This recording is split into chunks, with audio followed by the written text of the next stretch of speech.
Who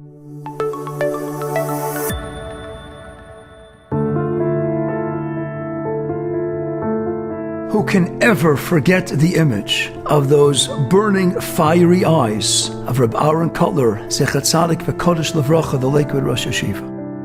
I remember years back reading a story. Reb Aaron was once walking with a Talmud, and he was walking to a certain destination, and the Talmud said, this is the best way, this is the shortest way to go.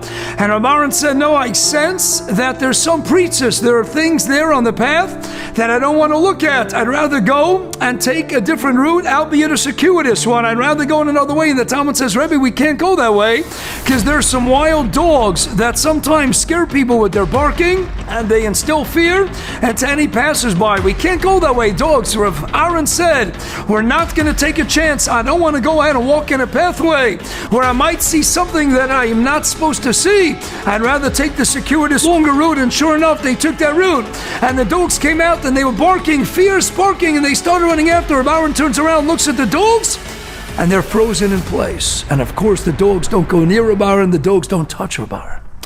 And the Talmud, awestruck, turns to his Rebbe and he says, Mori V'Rabbi, why were you so makbid? I know you weren't going to look anyway at anything. Why are you so makbid? He says, and this is the Lashon that I remember reading years ago. Rabbi Aaron said, it wasn't kedai to be saved from the Holocaust, to escape the inferno of Europe if I would have to go ahead and fall. And my Shmiras Anayim here in America, the Golden Medina, it would be kedai to have lost my life in Europe and not to fall prey to the Yetzer Hara here in America. Better to take my chances with the dogs. And of course we know no dog's gonna lay a hand on Reb Aaron Kotler and the Lakewood Rosh Yeshiva Zecher Tzadik V'Kodesh Livracha and still move fear from the Tzelem Elokim that Reb Aaron was.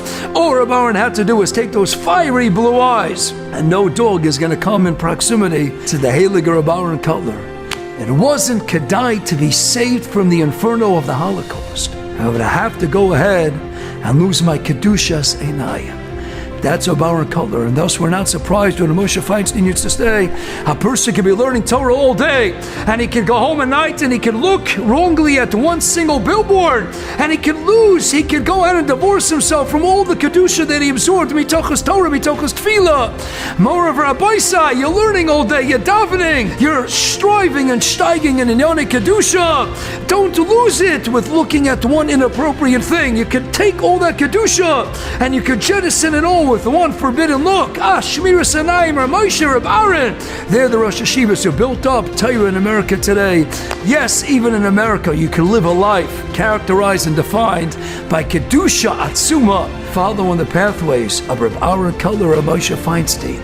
Know how to control the Chusha Re'iyah. Never take any chances. And Emet Hashem will give them nachas, and will give HaKadosh Baruch Hu nachas she'ein kamo.